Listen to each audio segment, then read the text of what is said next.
Dukung peningkatan kualitas layanan Stiba TV dengan berdonasi ke nomor rekening 7171713069 atas nama Media Stiba Makassar. Allahu Akbar, Allahu Akbar.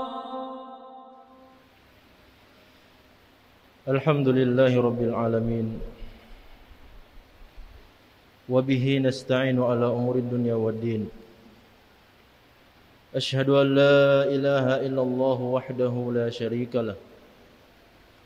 Wa ashhadu anna Muhammadan abduhu wa rasuluh. Ya ayyuhalladzina amanu taqullaha haqqa tuqatih wa la tamutunna illa wa antum muslimun. Fa inna asdaqal hadithi kitabullah wa khairal hadi hadi Muhammadin sallallahu alaihi wasallam. Wa inna syarral umuri muhdatsatuha fa inna kulla muhdatsatin bid'ah wa kulla bid'atin dhalalah wa kulla dhalalatin finnar. Kaum muslimin sidang Jumat yang dirahmati Allah Subhanahu wa taala.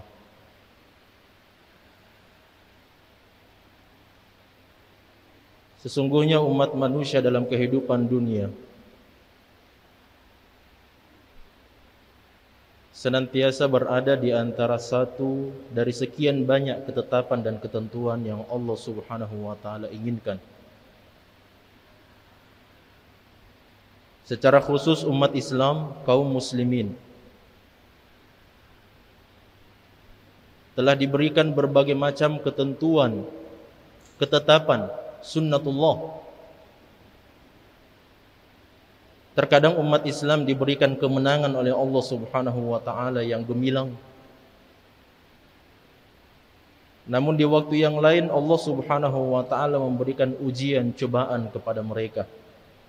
Kekalahan, kepayahan, pengorbanan yang begitu banyak yang harus mereka korbankan di jalan Allah Subhanahu wa taala. Kita semuanya sudah mengetahui firman Allah Subhanahu wa taala, "Wa tilkal ayyamu nudawiluha bainan nas." Dan seperti itulah kami bolak-balik keadaan umat manusia. Kami berikan kemenangan kepada umat manusia, kepada kaum muslimin. Namun di waktu yang lain Allah Subhanahu wa taala memberikan kekalahan, kepayahan kepada kaum muslimin secara khusus. Hal ini pula terjadi dalam kehidupan Nabi kita Muhammad sallallahu alaihi wasallam dan para sahabat. Kita tahu bersama bahwa peperangan yang paling pertama terjadi antara umat Islam kaum muslimin melawan orang-orang kafir Quraisy adalah peperangan Badar, yang kemudian berakhir dengan kemenangan yang begitu gemilang untuk kaum muslimin.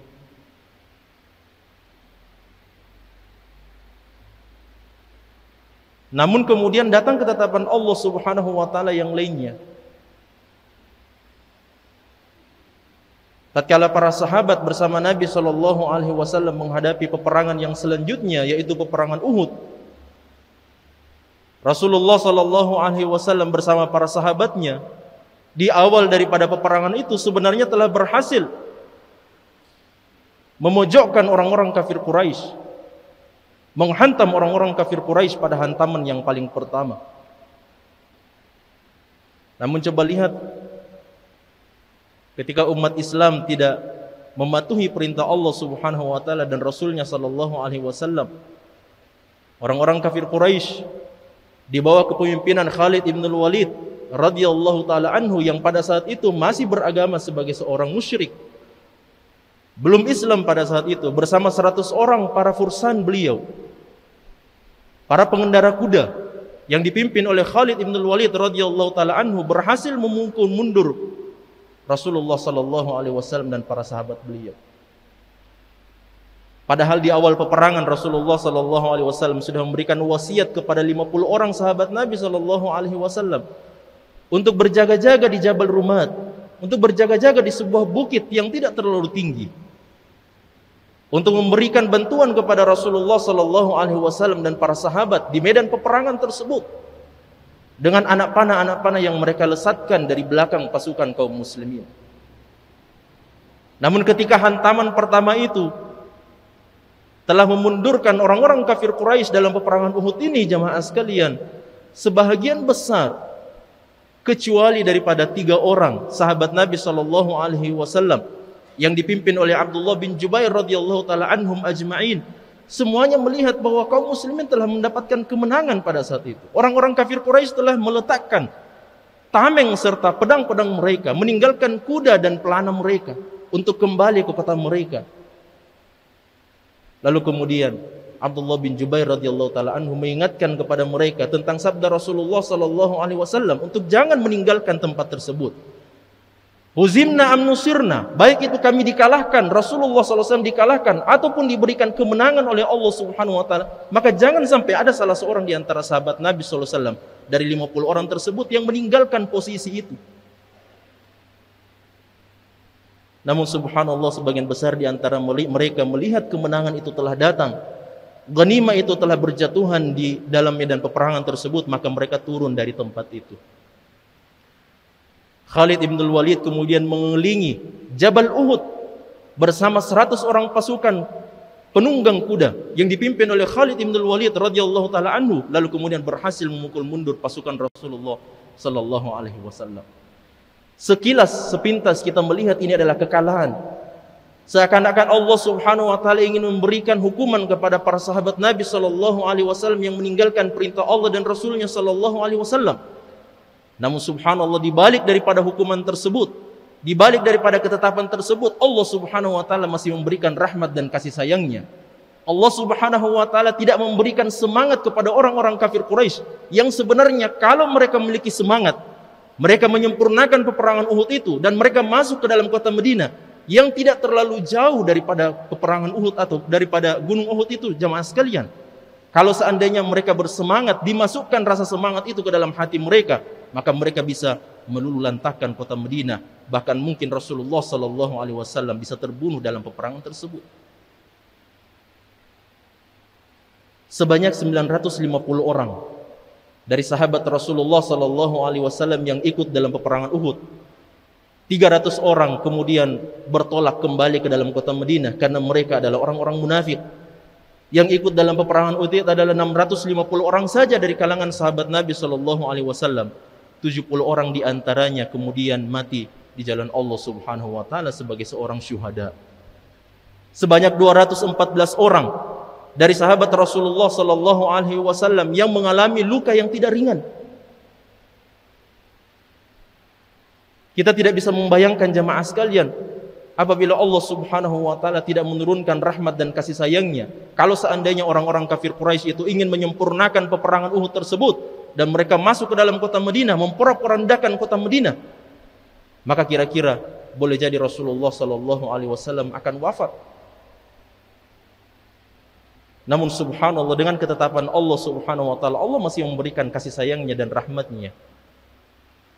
Setelah Nabi sallallahu alaihi wasallam pulang ke kota Madinah, beliau bisa melihat sahabat-sahabat Nabi sallallahu alaihi wasallam yang terluka itu sebanyak 214 orang. Nabi sallallahu alaihi wasallam bisa melihat anak-anak kecil yang kemudian menjadi yatim disebabkan karena bapak-bapak mereka yang telah tewas terbunuh sebagai syuhada dalam peperangan Uhud. Nabi sallallahu alaihi wasallam mengetahui ada puluhan janda-janda, wanita-wanita yang telah ditinggal mati oleh suami-suami mereka yang mereka gugur dalam peperangan tersebut. 12 hari setelah peperangan Uhud, jamaah sekalian, datanglah beberapa orang dari kota Mekkah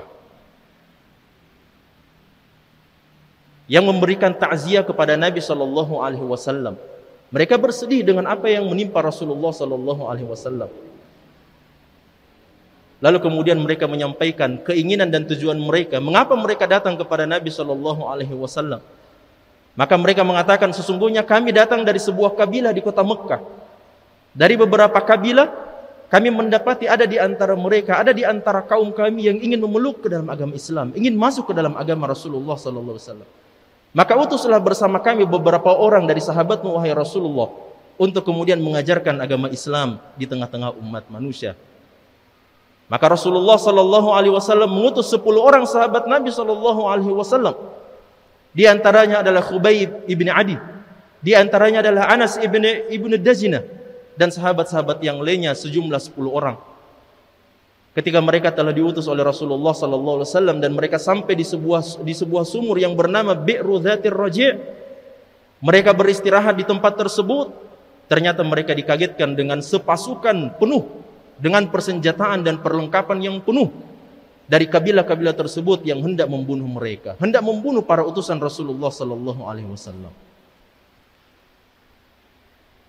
Maka ke-10 orang sahabat Nabi SAW ini kemudian bergegas mengambil persenjataan mereka, lalu diperintahkan oleh pasukan, oleh pemimpin yang ditunjuk oleh Nabi SAW untuk naik ke atas sebuah bukit agar kemudian pasukan-pasukan musuh tersebut tidak bisa menggapai mereka. Namun subhanallah, salah satu di antara pasukan musuh tersebut bersumpah demi nama Allah Subhanahu wa taala, kalau mereka ingin turun daripada bukit tersebut, maka mereka tidak akan diapa-apakan oleh pasukan musuh.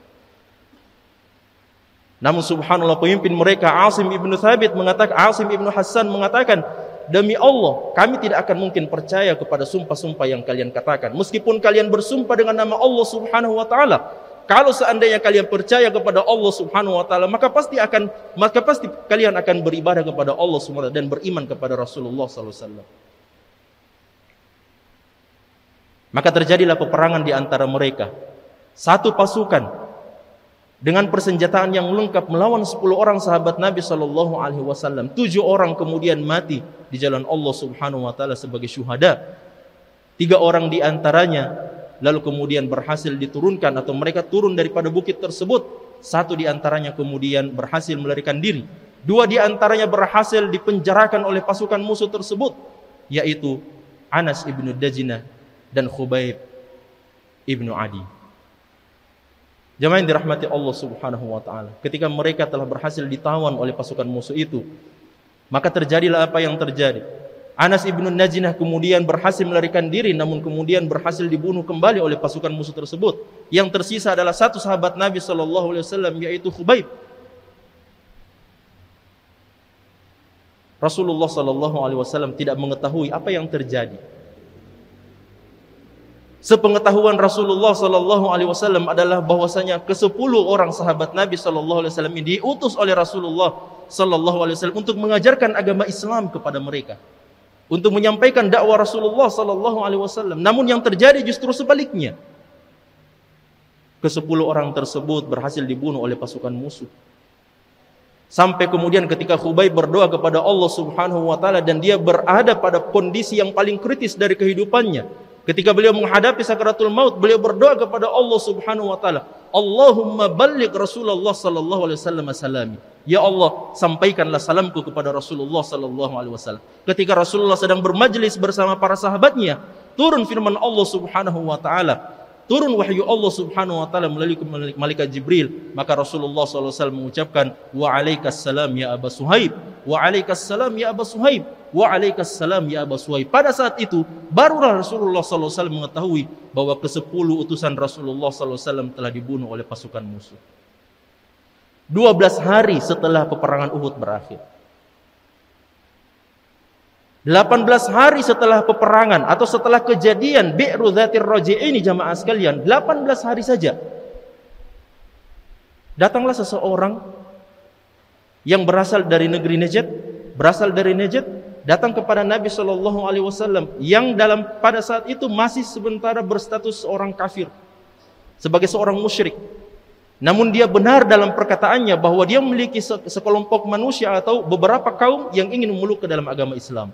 Maka utuslah, dia meminta kepada Rasulullah SAW, ya Rasulullah, wahai Muhammad, utuslah bersama saya beberapa orang dari sahabatmu untuk menyampaikan dakwah Islam kepada mereka. Mudah-mudahan mereka memeluk agama Islam. Meskipun dia adalah seorang yang kafir, namun ucapannya benar ketika menyampaikan hal tersebut. Maka Rasulullah SAW mengutus 70 orang sahabat Rasulullah SAW dari kalangan qurra, orang-orang yang telah ditarbiyah oleh Nabi SAW, orang-orang yang telah dibesarkan keimanan mereka oleh Nabi SAW. 70 orang di antara mereka diutus oleh Rasulullah SAW untuk pergi ke negeri Najd. 1000 kilometer lamanya mereka menempuh perjalanan. Ketika mereka sampai di sebuah sumur yang bernama Bi'ru Ma'unah, Ternyata di sana mereka telah ditunggu oleh 1000 orang pasukan untuk siap memenggal kepala mereka. Sebagian di antara sahabat Nabi SAW yang 70 orang itu, ada berhasil yang meluruskan diri jamaah sekalian. 2 orang berhasil meluruskan diri, namun 1 di antaranya kemudian akhirnya dibunuh oleh pasukan tersebut. Tersisa 1 orang saja dari 70 orang para qurra, para sahabat Nabi SAW tersebut yang mati, yang tewas disebabkan karena 1000 pasukan musuh tersebut. 1 di antaranya berhasil meluruskan diri dan kembali ke kota Madinah, menyampaikan berita duka yang begitu besar kepada Rasulullah SAW. Padahal Rasulullah SAW dan para sahabat di kota Madinah telah menunggu-nunggu berita, informasi, kabar baik dari 70 orang sahabat Nabi SAW ini. Boleh jadi Nabi SAW telah menunggu berita masuk Islamnya seluruh penduduk Najd pada saat itu. Rasulullah SAW saja mengutus Mus'ab bin Umair radhiyallahu taala anhu, hanya 1 orang saja diutus oleh Rasulullah SAW ke kota Madinah, dan lihatlah apa yang terjadi melalui dakwah keikhlasan dari yang dimiliki oleh Mus'ab bin Umair radhiyallahu taala anhu. Nabi SAW kemudian mendapatkan sebuah tempat untuk melakukan hijrah dari kota Mekah menuju Madinah. Maka tidak bisa dibayangkan oleh Rasulullah SAW apabila beliau mengutus 70 orang sahabat Nabi SAW yang berdakwah kepada ahlu Najd. Namun ketika datang 1 orang dari 70 orang tersebut yang selamat dari tangan-tangan musuh jamaah sekalian, Rasulullah SAW kemudian berduka dengan duka yang sedalam-dalamnya. Hanya dalam 1 bulan saja jamaah sekalian, Rasulullah SAW mengalami berbagai macam bentuk kekalahan, kepayahan. Setelah beliau mengalami kekalahan di peperangan Uhud, 12 hari setelahnya beliau mengalami kekalahan ataupun juga terbunuhnya 10 orang sahabat Nabi SAW dalam peristiwa Dzatur Raji'. Lalu kemudian setelah itu 70 orang sahabat Nabi SAW kemudian syuhada dalam peperangan Bi'ru Ma'unah jamaah sekalian. Kekalahan demi kekalahan dialami oleh Rasulullah SAW. Namun tentu saja itu tidak menjadikan Rasulullah SAW hilang kesabarannya. Karena Rasulullah SAW telah mewasiatkan kepada kita semua. Az-Zubair ibnu Adi rahimahullah ta'ala pernah datang kepada Anas bin Malik radhiyallahu ta'ala anhu. Syakawna ila Anasin radhiyallahu ta'ala anhu mimma wajadnahu minal Hajjaj. Kami telah mengadu kepada Anas bin Malik radhiyallahu ta'ala anhu dari apa yang kami dapatkan berupa perbuatan kezaliman, kelaliman yang dilakukan oleh Hajjaj bin Yusuf Ats-Tsaqafi. Maka Anas bin Malik radhiyallahu taala anhu menyampaikan salah satu di antara sabda Rasulullah sallallahu alaihi wasallam, "Isbiru, bersabarlah kalian semua. Fa innahu la yati 'alaikum zamanun illa walladhi ba'dahu syarrun minhu hatta talqa rabbakum." Hakadha sami'tuhu min nabiyyikum sallallahu alaihi wasallam. Kata Anas bin Malik, bersabarlah kalian semua. Bersabarlah dengan ujian yang seperti ini. Karena sesungguhnya tidak datang sebuah zaman melainkan zaman yang datang setelahnya akan jauh lebih buruk daripada zaman tersebut sampai kalian berjumpa dengan Tuhan kalian. Seperti inilah saya mendengarkan sabda Rasulullah sallallahu alaihi wasallam. Maka menghadapi berbagai macam musibah, ujian, cobaan yang diberikan dan diturunkan oleh Allah Subhanahu wa taala, kewajiban kita yang pertama adalah bersabar di jalan Allah Subhanahu wa taala. Sebagaimana sabda Rasulullah sallallahu alaihi wasallam dalam hadis Anas ini, "Isbiru, bersabarlah kalian semua." Bersabarlah kita semua. Karena tidak datang satu zaman jamaah sekalian, melainkan zaman yang datang setelahnya akan jauh lebih buruk daripada zaman tersebut. Sebagaimana Rasulullah SAW bersabar dengan kematian para sahabat-sahabat Nabi SAW. Hamzah bin Abdul Muttalib, paman Nabi SAW yang syahid dalam peperangan Uhud. Masih terbayangkan dalam fikiran Nabi SAW bagaimana proses wafatnya Hamzah bin Abdul Muttalib. Perutnya dibelah, hidungnya diputus, telinganya dipotong. Dan sahabat-sahabat Nabi SAW berjumlah 70 orang yang lainnya jamaah sekalian yang wafat syahid di jalan Allah Subhanahu wa taala dalam peperangan Uhud. 10 orang sahabat Nabi SAW dalam Dzatur Raji' tersebut. Lalu kemudian 70 orang sahabat Nabi SAW yang dibunuh dalam peristiwa Bi'ru Ma'unah. Namun Rasulullah SAW bersabar di jalan Allah Subhanahu wa taala. Jemaah yang dirahmati Allah Subhanahu wa taala. Selain kita memiliki kesabaran yang tebal di jalan Allah Subhanahu wa taala, Maka mari kuatkan keimanan kita kepada Allah Subhanahu wa taala untuk jangan pernah putus asa dari rahmat Allah Subhanahu wa taala.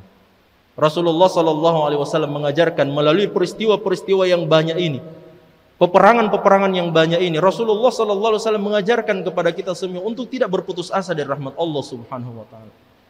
Am hasibtum an tadkhulul jannata wa lamma ya'tikum mathalul ladzina khalu min qablikum massathumul ba'sa'u wad-dharra'u wa zulzilu hatta yaqula ar-rasulu wal ladzina amanu ma'ahu mata nasrullah. Jangan kita mengira kata Allah Subhanahu wa taala kita akan masuk ke dalam surga Allah Subhanahu wa taala padahal belum Allah berikan ujian yang begitu berat kepada kita. Sebagaimana Allah Subhanahu wa taala memberikan ujian kepada umat yang terdahulu. Massathumul ba'sa'u wad-dharra'u wa zulzilu. Mereka telah diberikan ujian, berbagai macam ujian, cobaan, keburukan, musibah. Sampai mereka digoncangkan oleh Allah Subhanahu wa taala, keimanan mereka digoncangkan oleh Allah Subhanahu wa taala sampai sang Rasul yang diutus oleh Allah Subhanahu wa taala di tengah umat tersebut dan orang-orang yang beriman kepada sang Rasul itu, mereka mengatakan, "Mata nasrullah?" Kapan pertolongan Allah Subhanahu wa taala? Hampir putus asa mereka jemaah sekalian dari rahmat Allah Subhanahu wa taala. Nama Allah Subhanahu wa taala menutup ayat tersebut, "Ala inna nasrullahi qarib." Sungguhnya pertolongan Allah Subhanahu wa taala itu sangat dekat kepada hamba-hamba Allah Subhanahu wa taala yang beriman kepadanya. Maka jangan pernah berputus asa dari rahmat Allah Subhanahu wa taala. Nabi Yakub telah memberikan amanah dan memberikan wasiat wejangan kepada putra-putra beliau.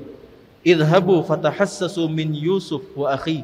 Pergilah kalian semua dan carilah saudara kalian Yusuf dan Binyamin. Wala tayasu mir rahillah innahu la yayasu mir rahillah illa alqaumul kafirun. Jangan pernah berputus asa dari rahmat Allah Subhanahu wa taala karena sesungguhnya orang-orang yang berputus asa dari rahmat Allah Subhanahu wa taala adalah orang-orang yang kafir kepada Allah. Berkenaan tentang hadis Anas yang disampaikan oleh Anas bin Malik radhiyallahu taala anhu tersebut, sebagian di antara ulama kemudian mengkompromikan dengan keadaan dan kondisi yang terjadi setelah wafatnya Hajjaj bin Yusuf Ats-Tsaqafi. Seakan-akan mereka tidak terima dengan sabda Rasulullah sallallahu alaihi wasallam. Rasulullah sallallahu alaihi wasallam mengatakan, "Isbiru fa innahu la yati 'alaikum zamanun illa walladzi ba'dahu syarrun minhu." Bersabarlah kalian semua karena sesungguhnya tidak datang satu zaman melainkan zaman yang datang sesudahnya akan jauh lebih buruk dari zaman tersebut. Orang-orang yang mendengarkan hadis ini dan mendapati keadaan dan kondisi setelah wafatnya Hajjaj bin Yusuf Ats-Tsaqafi, mereka mendapati justru sebaliknya dari apa yang disabdakan oleh Rasulullah sallallahu alaihi wasallam. Mereka mendapati pemerintahan Islam sangat makmur, ditolong dan dilindungi oleh Allah Subhanahu wa taala dengan naiknya khalifah yang kelima. Kata para ulama kita yaitu Umar ibn Abdul Aziz rahimahullahu taala. Sampai-sampai ketika Umar bin Abdul Aziz mengirim pasukan beliau untuk pergi ke daerah Afrika, mereka kembali dan memberikan informasi bahwa tidak ada satu orang pun di antara mereka yang ingin menerima zakat dari kaum muslimin karena mereka hanya menginginkan kebenaran, keadilan dari pemerintah Islam. Meskipun itu hanya berlangsung beberapa saat saja, hanya beberapa tahun pemerintahan Umar bin Abdul Aziz, namun para kaum muslimin telah merasakan kenikmatan berada di bawah pemerintahan Islam pada saat itu. Maka dari sini para ulama kita mengambil pelajaran bahwa meskipun satu zaman itu akan berganti, lalu kemudian zaman yang datang setelahnya akan jauh lebih buruk dari zaman setelahnya, namun kita jangan pernah berputus asa dari rahmat Allah Subhanahu wa taala. Jangan pernah berputus asa dari rahmat Allah Subhanahu wa taala. Lihatlah saudara-saudara kita para tulabul ilmi yang berada di Afghanistan. Allah Subhanahu wa taala memberikan pertolongan kepada mereka. Allah memberikan pertolongan kepada mereka. Ketika sebagian di antara saudari-saudari kita yang dipaksa untuk melepaskan hijab mereka di daerah Prancis, di daerah yang lain, semakin banyak orang-orang yang meluk agama Islam. Pertolongan dari Allah Subhanahu wa taala. Sebagian di antara saudara-saudara kita yang di Palestina mungkin dibunuh oleh Zionis Israel jamaah sekalian, namun di belahan bumi yang lainnya Allah Subhanahu wa taala membukakan hati orang-orang kafir untuk memeluk ke dalam agama Islam. Saat ini jamaah sekalian jumlah umat Islam adalah sebanyak 1,9 miliar. Di seluruh dunia jumlah pemeluk agama Islam terbanyak kedua setelah agama Kristiani jamaah sekalian. Agama Kristiani menempati posisi pertama sebanyak 2,3 miliar, sedangkan umat Islam berada pada tempat yang kedua sebanyak 1,9 miliar. Dalam sebuah penelitian yang dilakukan oleh lembaga tertentu yang notabene-nya mereka adalah musuh-musuh Islam, mereka sangat khawatir karena 30 tahun yang akan datang, tepatnya tahun 2050, jumlah umat Islam kaum muslimin akan bertambah dengan sangat signifikan sebanyak 9 miliar jumlahnya. Atau dengan kata lain sebanyak 2,8 miliar dari seluruh penduduk dunia adalah beragama muslim. Kita bahagia dan senang dengan adanya hasil penelitian yang seperti ini. Namun tentu saya jamaah yang dirahmati Allah Subhanahu wa taala, jangan pernah melupakan sabda Rasulullah sallallahu alaihi wasallam yang diriwayatkan oleh Thauban radhiyallahu taala anhu, yushikul umamu an tada'a alaikum, hampir-hampir saja seluruh umat manusia akan mengurubuni kalian.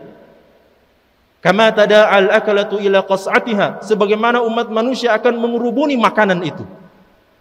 Faqala qailun, maka berkata salah seorang sahabat Nabi SAW, amin qillatin nahnu yawma idzin ya Rasulullah, apakah kami akan dikerubuni oleh musuh-musuh Islam pada hari itu disebabkan karena jumlah kami yang sedikit? Kata Rasulullah SAW, bal antum katsirun yawma idzin, bahkan jumlah kalian sangat banyak pada hari tersebut. Akan tetapi Allah Subhanahu wa taala telah memasukkan perasaan wahan di dalam hati kita. Hubbud dunya wa karahiyatul maut, terlalu cinta dengan kehidupan dunia dan terlalu takut dengan kematian. Oleh karena itu setelah kita bersabar di jalan Allah Subhanahu wa taala, tidak berputus asa dari rahmat Allah Subhanahu wa taala dengan banyaknya ujian, cobaan, musibah yang menimpa kita, yang menimpa umat Islam, maka yang ketiga jamaah sekalian, mari kita memperbaiki diri kita. Perbaiki kualitas keimanan kita kepada Allah. Perbaiki kualitas amal saleh kita kepada Allah Subhanahu wa taala. Perbaiki dakwah kita amar ma'ruf nahi munkar, dan perbaiki kesabaran kita dalam seluruh amalan yang kita lakukan tersebut. Allah Subhanahu wa taala telah mewasitkan kepada kita semua dengan hal tersebut. Wal 'asri innal insana lafi khusr illa alladziina aamanu wa 'amilus shalihati wa tawashaw bil haqqi wa tawashaw bis sabr. Maka kalau antum para thalabatul ilmi, belajarlah dengan baik. Tuntutlah ilmu dengan sesungguhnya. Belajar dengan baik. Rasulullah sallallahu alaihi wasallam sangat mengharapkan akan senantiasa ada jil ba'da jil, senantiasa ada generasi pelanjut dari dakwah Rasulullah sallallahu alaihi wasallam. Kita para bapak, mari kita perbaiki kondisi dan keadaan kita, perbaiki anak-anak kita, perbaiki generasi yang datang selanjutnya. Sudah begitu banyak para ulama yang telah diwafatkan oleh Allah Subhanahu wa taala pada tahun-tahun ini. Kalau seandainya para ulama telah diwafatkan oleh Allah Subhanahu wa taala, tidakkah kita merasa takut dengan sabda Rasulullah sallallahu alaihi wasallam bahwa sesungguhnya Allah Subhanahu wa taala tidak mengangkat ilmu dari umat manusia begitu saja. Allah Subhanahu wa taala mengangkat ilmu pengetahuan dari umat manusia dengan mewafatkan para ulama. Kalau seandainya semakin banyak di antara ulama kita para duat fi sabilillah ilallah telah diwafatkan oleh Allah Subhanahu wa taala, wa yaktsuru al-jahlu, dan semakin banyak kejahilan, bukankah itu adalah tanda-tanda dekatnya dengan akhir zaman? Maka mari jamaah yang dirahmati Allah Subhanahu wa taala, perkuat diri kita. Yang pertama, mari kita perkuat kesabaran kita di jalan Allah Subhanahu wa taala. Yang kedua adalah jangan pernah kita berputus asa dari rahmat Allah Subhanahu wa taala dengan banyaknya ujian, cobaan, musibah yang menimpa umat Islam saat sekarang ini dan di masa-masa yang akan datang. Dan yang ketiga jamaah sekalian, mari memperbaiki diri kita. Perbaiki kualitas keimanan, ketaatan kita kepada Allah Subhanahu wa taala, amal saleh kita, dakwah kita ila Allah Subhanahu wa taala. Semoga mudah-mudahan saya dengan itu semua Allah Subhanahu wa taala menggolongkan kita ke dalam golongan orang-orang yang diberikan keberuntungan dunia dan akhirat sebagaimana firman Allah Subhanahu wa taala di dalam surah Al-Asr tersebut. Qultu ma sami'tum wastaghfirullah li wa lakum wa lisa'il muslimina min kulli dhanbin wa khati'ah fastaghfiruhu wa tubu ilaihi innahu huwal ghafurur rahim.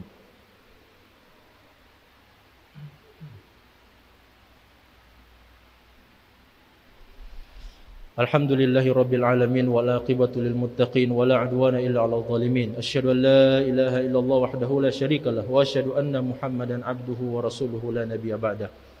Ala wa sallu wa sallimu ala man amarakumullah bis salati was salam faqala 'azza min qailin 'alima innallaha wa malaikatahu yusholluna 'alan nabi ya ayyuhalladzina amanu shallu 'alaihi wa sallimu taslima. Wa qala an-nabiy sallallahu alaihi wasallam man shalla alayya salatan wahidah sallallahu alaihi biha asyra. Allahumma shalli ala Muhammad wa ala ali Muhammad kama shallaita ala Ibrahim wa ala ali Ibrahim wa barik ala Muhammad wa ala ali Muhammad kama barakta ala Ibrahim wa ala ali Ibrahim innaka Hamidum Majid. Allahumma fir lil muslimina wal muslimat wal mu'minina wal mu'minat al ahya'i minhum wal amwat innaka samii'un qaribun mujibud da'wat wa yaqdiyal hajat. اللهم أعز الإسلام والمسلمين وأذل الشرك والمشركين ودمر أعداءك أعداء الدين واحمي حوزة الإسلام والمسلمين يا رب العالمين. ربنا ظلمنا أنفسنا وإن لم تغفر لنا وترحمنا لنكونن من الخاسرين. ربنا لا تزغ قلوبنا بعد إذ هديتنا وهب لنا من لدنك رحمة إنك أنت الوهاب. ربنا آتنا في الدنيا حسنة وفي الآخرة حسنة وقنا عذاب النار. وسبحان ربك رب العزة عما يصفون وسلام على المرسلين والحمد لله رب العالمين.